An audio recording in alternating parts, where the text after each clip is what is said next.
మాజీ మంత్రి సీదిరి అప్పలరాజు పలాస నియోజకవర్గ టీడీపీ సమన్వయకర్త వెంకన్న చౌదరిపై అనుచిత వ్యాఖ్యలు చేస్తూ తన ఉనికిని చాటుకునేందుకు యత్నిస్తున్నారు అని తెలుగుదేశం పార్టీ నాయకుడు కనితి సురేష్ కుమార్ ఆగ్రహం వ్యక్తం చేశారు. వజ్రపు కొత్తూరు మండలంలోని బెండి గ్రామంలో ఆయన మంగళవారం ఏర్పాటు చేసిన మీడియా సమావేశంలో మాట్లాడారు. గతంలో వెంకన్న చౌదరిపై అల్లుడి ట్యాక్స్ అంటూ విష ప్రచారం చేసి లబ్ధి పొందారని, తర్వాత ఎన్నికల్లో ప్రజలు నిజ నిజాలు తెలుసుకుని అప్పలరాజును పక్కన పెట్టేశారని పేర్కొన్నారు. అయితే పలాస నియోజకవర్గంలో ఎమ్మెల్యేగా గౌతు శిరీష బాధ్యతలు తీసుకున్న 9 నెలలకే అభివృద్ధి పరుగులు పెడుతోంది అని విషయాన్ని జీర్ణించుకోలేక అప్పలరాజు మళ్లీ అల్లుడి ట్యాక్స్ అంటూ పాతరాగాన్ని అందుకుని లిక్కర్కు ముడిపెడుతున్నారని ఆయన వ్యాఖ్యలను తీవ్రంగా ఖండిస్తున్నట్లు పేర్కొన్నారు. సనాతన ధర్మంపై ఏమాత్రం నమ్మకమున్నా ఏ దేవాలయానికి రమ్మన్నా ప్రమాణం చేసేందుకు తాము సిద్ధమేనని, మాజీ మంత్రి అప్పలరాజు సిద్ధమేనని సవాల్ విసిరారు. చరిత్రలో అప్పలరాజు నిలిచిపోతే కూటమి ప్రభుత్వం ఏర్పడ్డాక ఆ గ్రామానికి రోడ్డు సదుపాయం కల్పించిన వ్యక్తి ఎమ్మెల్యే శిరీషమ్మని గుర్తు చేశారు. అధికారంలో ఉన్నన్ని రోజులు అరాచకాలు, అక్రమాలను 2 కళ్ళుగా చేసుకుని పాలించిన వ్యక్తి తనకంటే బేషుగ్గా పాలన సాగిస్తున్న శిరీషమ్మపై ఓర్వలేనితనంతో ఆమె భర్త నియోజకవర్గ సమన్వయకర్తపై బురద చల్లేందుకు కుట్రలు పన్నుతున్నారని ఆగ్రహం వ్యక్తం చేశారు. అల్లుడి ట్యాక్స్ అని మా పలాసలో ఉంది. గతంలో 14 నుంచి 19 వరకు ఉండేది. ఇప్పుడు మళ్ళీ వాళ్ళ గవర్నమెంట్ వచ్చింది కాబట్టి మళ్ళీ అల్లుడి ట్యాక్స్ ఇప్పుడు కొత్త పంతులు తొక్కుతా ఉంది. ప్రతి మందు బాటిల్ పైన 10 రూపాయలు అదనంగా ఇవ్వవలసిందే. చూసారా అల్లుడి ట్యాక్స్? ఇది నా మాట కాదు, ఇది సాక్షాత్తు పవన్ కళ్యాణ్ గారు, జనసేన అధ్యక్షుడు పవన్ కళ్యాణ్ గారు మా పలాస వచ్చి చెప్పినటువంటి మాట.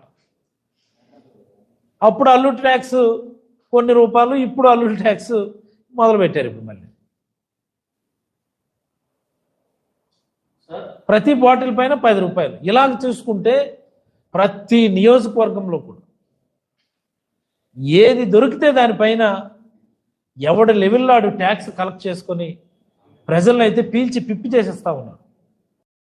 శిరీషమ్మ గారి భర్త వెంకన్న చౌదరి గారిపై నిన్న జరిగినటువంటి పత్రికా విలేకరుల సమావేశంలో మాజీ మంత్రి సీదిరి అప్పలరాజు గారు చేసినటువంటి విమర్శలను ఖండించడానికి మీ ముందుకి ఒక ప్రత్యక్ష సాక్షిగా నేను వచ్చాను. ఇందులో ముఖ్యంగా ఏదైతే గత 9 మాసాల నుండి ఈ నియోజకవర్గంలో అభివృద్ధి పరుగులు పెడుతుందో అది చూసి ఓర్వలేక ఈయన ఏదైనా ఒక రకంగా ప్రజల్ని డైవర్ట్ చేయాలని, ప్రజల మనసుల్లో లేనిపోనివి పెట్టి ప్రజల్ని తప్పుదోవ పట్టించడానికి ఒక పథకం ప్రకారం ఈ అప్పలరాజు చేస్తున్నటువంటి విష ప్రచారాన్ని తిప్పికొట్టడానికి నేను ముందుకు వచ్చాను. అయ్యా అప్పలరాజు గారు, 2019 నుంచి 2024 వరకు ఈ నియోజకవర్గంలో మీరు చేసినటువంటి అరాచకాలు, ప్రతి గ్రామంలో మీకున్నటువంటి కోవర్ట్లు, మీ అనుచరులు చేసినటువంటి అరాచకాలు పలాస నియోజకవర్గ ప్రజలు మర్చిపోలేదండి. గత 5 సంవత్సరాలు కనీసం అభివృద్ధి అంటే ఏమిటి ఎక్కడైనా కనిపించిందా? మీ సొంత గ్రామానికైనా మీరు రోడ్డు వేసుకోగలిగారా? లేదు, మీరు ఎక్కడైనా సరే కంప్లీట్గా ఈ పని నేను చేశానని చెప్పుకోగలడానికి ఏమైనా ఉందా? లేదు, మా లాంటి వ్యవసాయ ఆధారిత గ్రామాలకు ఏమైనా ఒక చుక్క నీరవగలిసారా? లేదు, ఇంకేమైనా పలానా అభివృద్ధి నా టైంలో చేశాను చెప్పుకోవడానికి ఏమైనా ఉందా? ఈరోజు ఏదైతే గౌరవ శాసనసభ్యురాలు శ్రీమతి గౌతు శిరీషమ్మ గారు జూన్ 12వ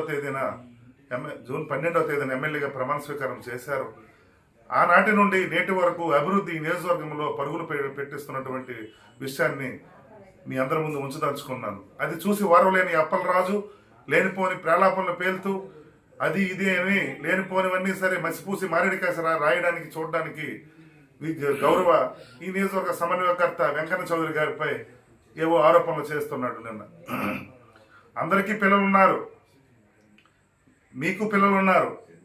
మీకు నిజంగా ఈ హిందూ ధర్మం పట్ల నిబద్ధత నమ్మకంగా ఉంటే మీ పిల్లల్ని తీసుకుని ఏ దేవాలయానికి వస్తారు, మేము కూడా వస్తాం ప్రమాణం చేయడానికి. ఏదైతే మీరు నిన్న ఆరోపణ చేశారో ఆరోపణలు మీరు కట్టుబడి ఉంటే మీరు అనౌన్స్ చేయండి పలాని గుడికని. ఆ గుడికి వచ్చి దేవుడిపై ప్రమాణం చేద్దాం. లేనిపోని ఆరోపణలు చేయడం ధర్మం కాదు. మీరు ఏదైతే మీరు అవినీతి చేశారు, మీరు అక్రమాలు చేశారు, మీరు కొండలను గుండు చేశారు, మీ అనుచరులు బాగుపడ్డారు తప్ప ఆ నలుగురు బాగుపడ్డారు, మీ తొత్తులు మీ అనుచరులు బాగుపడ్డారు తప్ప గత 5 సంవత్సరాలు ఎక్కడ ప్రజలకు మీరు చేసింది ఏమీ మేలు లేదు. ఒకవేళ నిజంగా మీరు అభివృద్ధి కానీ చేసుంటే, ఒకవేళ లేదు మీరేమైనా సరే సంక్షేమ కార్యక్రమాలు ఎక్కువగా ఈ నియోజకవర్గంలో చేసుంటే మీకు ప్రజలు అంత భారీ మెజార్టీతో కనీసం 42,000-43,000తో ఓడిపోయారు. ఏ గ్రామానికి వస్తే ఆ గ్రామంలో గతంలో అధికారంలో ఉన్నప్పుడు మీరు మంత్రిగా ఈ నియోజకవర్గంలో మంత్రిగా ఉన్నప్పుడు మీరు ఏ గ్రామానికి వచ్చినా సరే గ్రామంలో ప్రతిపక్ష నాయకులుగా ఉన్నటువంటి నాలాంటి వాళ్ళపై మీకు అది చేస్తాం ఇది చేస్తాం నీ ఒరే ఓసే కొట్టుకొని మాట్లాడినవైనా ఇంకా మేము మర్చిపోలేదు.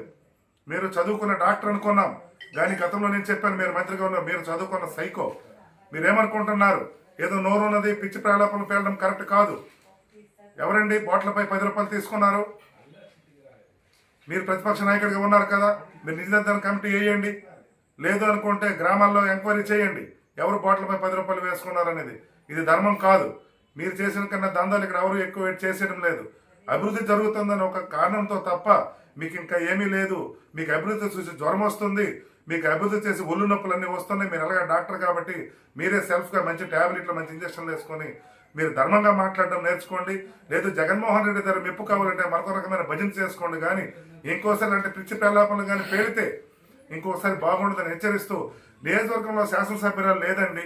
శాసనసభ్యురాలు భర్తగా ఈ నియోజకవర్గంలో గౌరవ వెంకన్న చౌదరి గారు రావడం తప్ప, మీరు గతంలో మంత్రిగా ఉన్నప్పుడు, మీరు ఎమ్మెల్యేగా మంత్రిగా ఉన్నప్పుడు, మీరు రాష్ట్రమంతా పర్యటించినప్పుడు, లేదా అసెంబ్లీకి వెళ్ళినప్పుడు మీ భార్య నియోజకవర్గంలో ప్రైవేట్ కార్యక్రమాలకు రాలేదండి.